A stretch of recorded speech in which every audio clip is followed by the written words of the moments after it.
No worries, mate. Okay, we're going. All right, we're ready.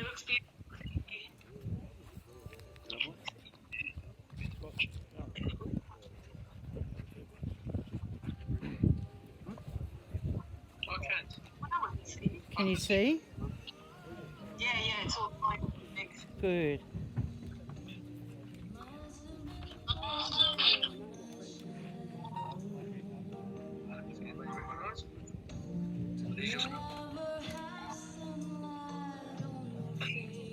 Can you hear okay?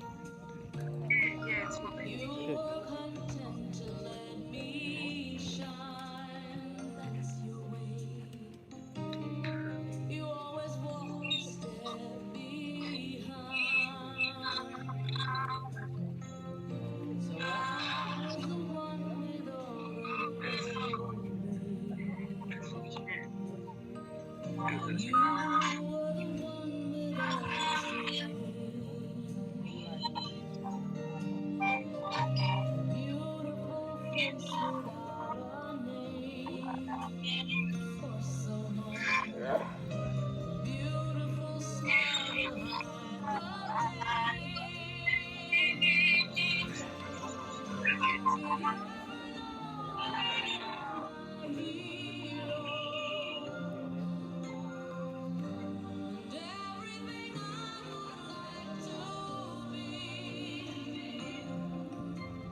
They say it's a beautiful journey from the old world to the new. Someday we'll all take that journey up the stairway that leads to you. And when we reach that garden, we're all complete in pain. We'll put our arms around you, Lesley, and we'll never part again. But God looked round his garden and found an empty space. Then he looked upon the earth and found a lady full of grace. A golden heart stopped beating, 2 hands were laid to rest. The garden must be beautiful because he only takes the best. Good morning and welcome. Today we are here to celebrate the life of a lovely, gracious lady who's been lost to you all. Today we celebrate, honour and pay tribute to the life of Lesley Mitchell. We have gathered together to express our love and admiration for her. I'd like to thank you all for coming today as we reflect on and celebrate Lesley's life. As with any funeral service, we gather to mourn a departed loved one, pay tribute to their achievements in their life, comfort one another and give our support to each other. These are not enough to soften the blow of the experience of death. We can feel a great range of emotions: anger, pain, hurt, sorrow and grief. But there is one thing that cannot be taken away, and that is the experience of loving and the experience of friendship. At the end of this service, you are all invited back to the Crown Hotel to reflect on and chat about your special memories of Lesley. Normally, when preparing a funeral service, I sit with the family as they share their thoughts and memories of their loved one. Unfortunately, due to COVID-19, Jackie, Lesley's daughter, is still in the UK. We've communicated via email and phone, and these are the words that she used to describe her beautiful mum. Lesley, if you were lucky enough to meet her, was the person you would have wished to become your friend. Her best quality was her kindness and the fact that she always saw the best in people. She was a devoted and adoring mother and slept often in a chair by her son's side through his illness. Mum was always excited by our triumphs and successes and those of others, but thought little of her own. She was a selfless, caring person with great humility who always tried her best to do the right thing. She always thought of others and tried to make the best out of every situation. She was a very hard worker, outdoors in all weather, working at Hussey's Farms, growing, picking edible flowers and mixed lettuces until she was 67. Mum was someone you could depend on in her own way, a very low maintenance kind of woman. She was never one for fashion or being flashy. She was practical. Lesley worked with her strengths but avoided dealing with her weaknesses. And later in life, not dealing with her grief over the loss of her beloved son Patrick resulted in her illness. She always worried too much about others and what they thought of her and did not spend enough time caring for herself. She was extremely private and never wanted anyone here today to know about the struggles and pain that she endured later in life when she became unwell. I think it was important to her that people remembered her in their hearts as the person they knew early on. She was courageous even when suffering, and always did everything in life as well as she could, no matter how tough it was.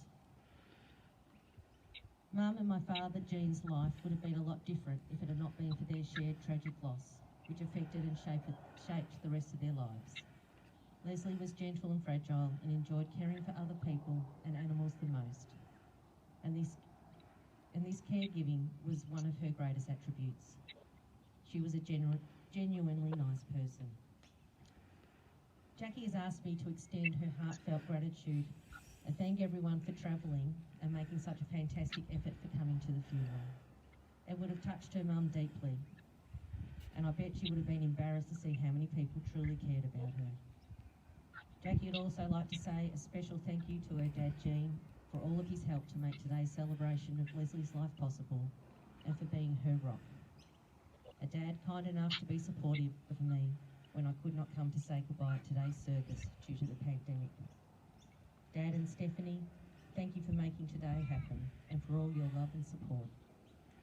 To Mum's partner Jerry, thank you for getting Mum here to fulfil her last wishes. My Aunt Yeti, Mum's sister-in-law, also could not be with us. She too was a lifelong friend of my mum and supported her through her final illness. And to everyone involved in making this possible, a big heartfelt thank you. It takes time to accept loss. In time, sorrows may lessen, wounds may heal. However, importantly, the most valuable feature that remains will be your memories and the special moments that you shared. Lesley has reached the end of her journey here on earth. With admiration, we acknowledge her laughter. With a smile, we acknowledge her sense of humour. With gratitude, we acknowledge her kind spirit. And with love, we thank her for sharing our lives. Her loving soul has touched us all. She didn't need to stay. Her spirit touched each of us before it sailed away. We all know souls arrive on earth with special roles to fill, and hers has fully played its part. Her memory guides us still. She had a very special soul. She stayed for just a while. So if or when you feel sad, recall her and smile. For then you'll know inside your heart the reason why she's gone. Never feel too empty. Her role down here is done. Her spirit touched each one of us. No other ever could. Forever we will cherish her the way we know we should. We grieve today with thoughts of Lesley foremost in our minds. Lesley's passing has brought sorrow to you, her family and friends, especially as the ties of love with her family were so strong. But while we think of her passing with sadness and regret, we also recall her life with respect and happiness. Nothing can detract from the happiness and the closeness that you share with Lesley. Nothing can affect the happiness and the joy of life that Lesley knew. And nothing can alter your love for her and her love for you. This can never be altered by time, circumstances, or even by death. The past with all its meaning remains sacred and secure. It cannot be taken away. Be grateful that Lesley was part of your lives and let her influence, her character, her warmth and her deeds live on. As mentioned earlier, Derry, Lesley's partner, unfortunately can't be here today, and he's prepared Lesley's eulogy, which I'm going to share with you all. Derry Francis, loving partner of dear Lesley Mitchell for 14 years, friends for 67. I first met Lesley Drummond at Carbrook Riding School, run by Judy Bright, my future wife, at the age of 13 years. Judy and I married in 1955, and Lesley spent a lot of her time with lessons and helping when she was living in Mount Eliza. She had a family with us for a couple of years. In her late teens, early 20s, she bought a beautiful hunter, Dejara, love of her life. I bought a truck and took horses to hunt with Melbourne hounds at Cranbourne. I also played polo at Melbourne Hunt in summer, and Lesley often groomed me. In 1963, Judy and I took a holiday to New Guinea to stay with Graham Carson, an old schoolmate who had plantations east of Rabaul, New Britain. Lesley looked after Carbrook for about 3 weeks. She did a great job and everything was fine. By this time, Judy and I had 3 kids, Peter 6, David 5, and Sally 2. The boys came with us and Sally stayed with Mrs. Bright. We took a nurse friend with us to help with the boys, Nell. As the children became older, they saw a lot of Lesley and enjoyed her company. Lesley went to Frankston High School and did well. She went to work in Melbourne at the taxation office. She worked there for about 5 years before working for Kath Smith, a racehorse trainer, which Lesley loved being an outdoors person. One morning, going to work in Melbourne, she took a shortcut through a subdivision in heavy fog. Coming to Humphreys Road, she went across into a pine tree at Richard Stevens' place. He took her to the train station and then organised the car. A new radiator, a few dents, she was back on the road in a few days. In about 1969, she went to help her uncle and aunt in Maud, New South Wales in the hotel. It was there that she met Jean Mitchell. They got married in Frankston early 1970, and Jackie arrived later that year, very premature. Lesley was working for Mrs. Mills at Barrabogie and lived in a house nearby. Her parents were Robert and Ethel Drummond, and they rang and asked me to drive them up to Hay in their car, which I happily did. We were up there a few days and then drove back. On the way back, Ethel tapped me on the shoulder and said, "You will look after Lesley for us. I am sure you will." Patrick was born in 1973 and grew up to be a nice, strong lad, but sadly Patrick passed away at the age of 18 on my birthday in September 1991. In April 1992, I took Lesley to see 2 elderly aunts in Scotland, both very active and happy people, well worth the trip. We also stayed with my cousin in Amberley Common in Stroud in England, which was great too. We arrived back on May 20 to find I had a granddaughter, Josie, arrived that day. My son, Peter, and his wife, Peter's second child.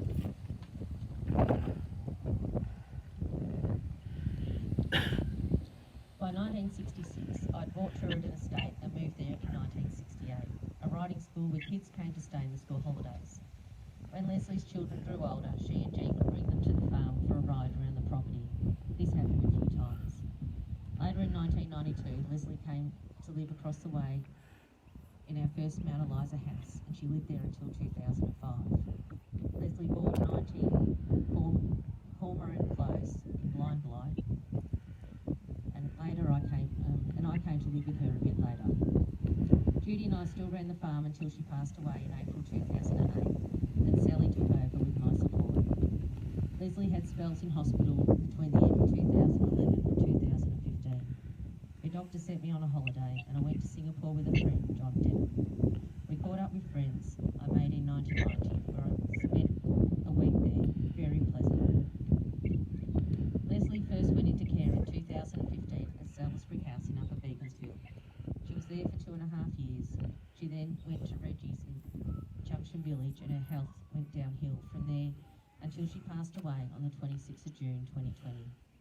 Her wish was to be beside Patrick in Hay Cemetery, which has been organised to happen.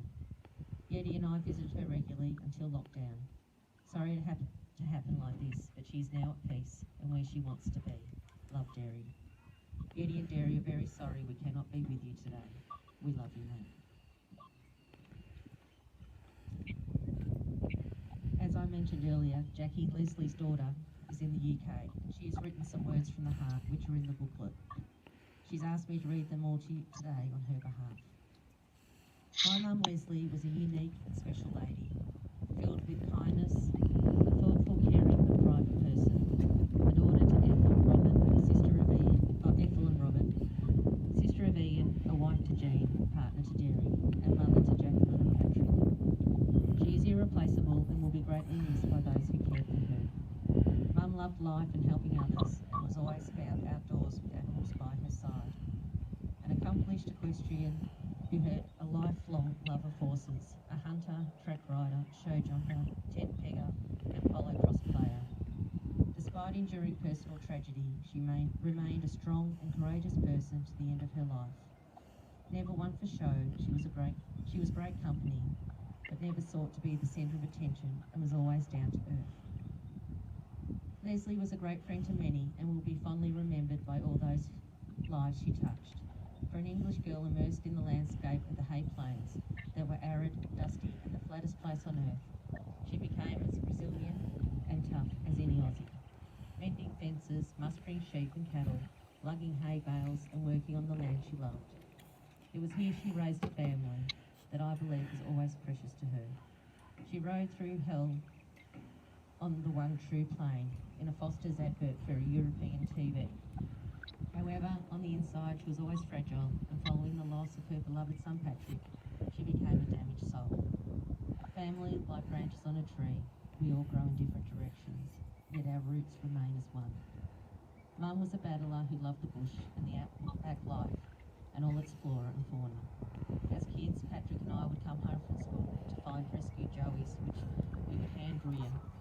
And on one occasion, she caught a baby emu chick running down Lachlan Street. She was never afraid to utilise her outbound skills. She could trap rabbits, shoot, irrigate the land, graft roses, tether chickens, ducks, turkeys, pigs, sheep, working dogs and 15 cats. If time was short, she would even rein the horses out of the car window while driving to keep their fitness up. She still managed to be the mum waiting at the school gate at lunchtime with fish and chips even in the middle of the dust storm. She never lost her cool, even when we dug up an echidna, took it into the house, where it proceeded to get stuck in the lounge carpet, which had to be virtually destroyed in order to set it free. A supporter of all family endeavours like music and sport, she still found time to teach me how to cook, and the family were always fed and watered. She enjoyed annual camping trips on the banks of the Murrumbidgee, where Dad fenced us in a swimming area to keep us safe while they fished, and shot the snakes that ventured down the river towards us. If there weren't enough tents for all the family, a horse float would do. In later years, Mum lived with her lifelong friend and travelling companion Derry, visiting friends in Singapore, New Zealand and me in the UK. Mum was even brave enough to knock on the door of her childhood home in Dartford, Kent, and asked if it was okay to look around. In Australia, they explored the wilderness together, rode the Garn to Alice Springs and even crossed Nullarbor. They were avid fans of theatre and Andre Rieu. Mum was always active in the Hay community. She was proud to be a part of it. It comes as no surprise that she chose this to be her final resting place. During the current pandemic, we are most fortunate that we were able to carry out her final wishes and celebrate her life together. Unfortunately, this has prevented Derry and his family and myself being here with you to say goodbye. I love you, Mum, and will hold you in my heart forever. Your daughter, Jacqueline. Music and words are the fabric that weave together memories, forgotten and remembered. As a tribute to Lesley, Jackie has chosen this song. She used to play it to her on the phone when Lesley was unwell. And we're now going to play it for you. It's John Denver, For You.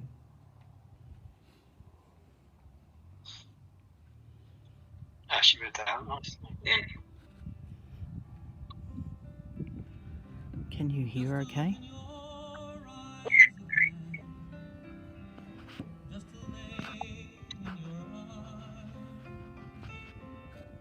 Just to be the first one, always there for you. Just to live in your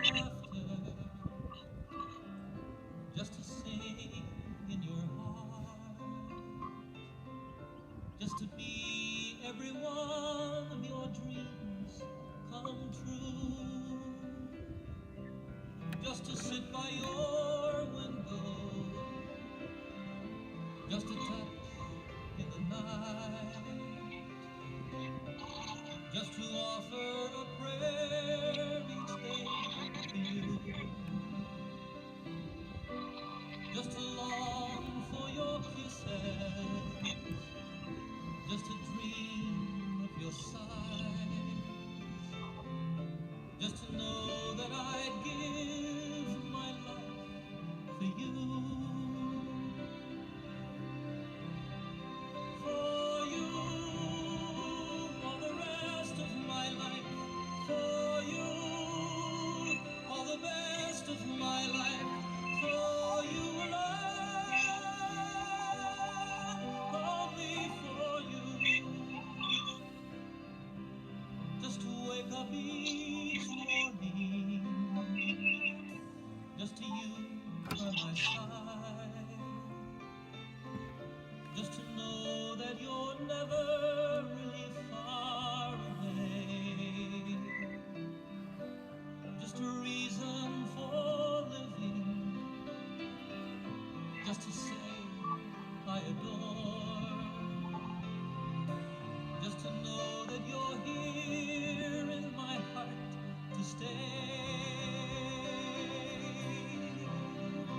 For you, all the rest of my life. For you, all the best of my life.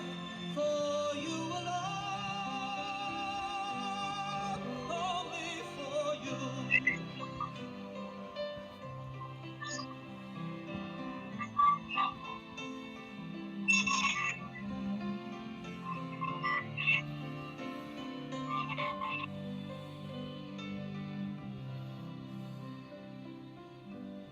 Just the words of a love song, just the beat of my heart, just the pledge of my life, my love for you.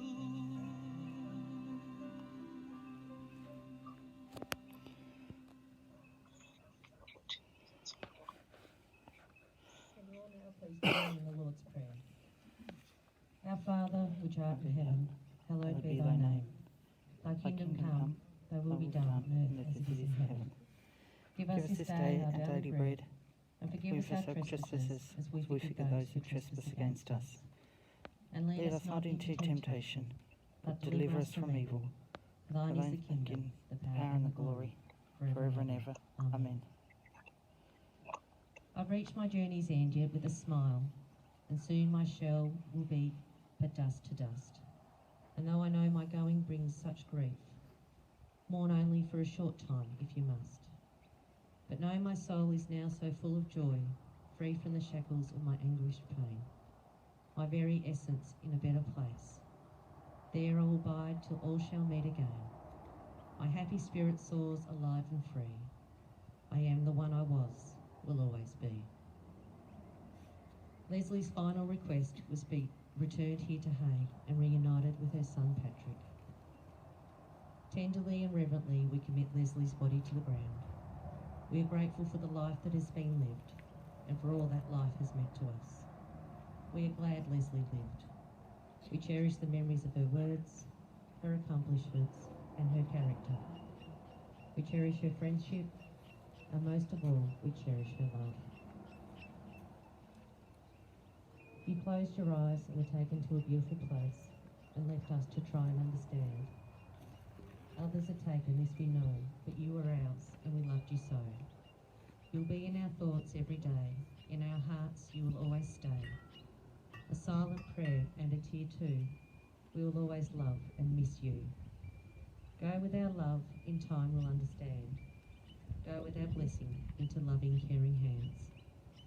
We now leave the memory of Lesley in peace. With enduring love and respect, we wish her farewell. May you all find richness and example in your many memories of Lesley. May you find strength and support in your love for one another. And may you find peace in your hearts. Ashes to ashes, dust to dust, memory to memory, story to story, blessing to blessing, strength to strength, spirit to spirit, love to love. We commit the body of Lesley Jean Mitchell. We honour the life of Lesley and the love that she has brought into our lives. We say farewell to Lesley. May we leave this space with a call for peace and compassion. May we embrace the grief and grow through it. Many blessings and gratitude. May peace be with you all.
Bob, your car's all right?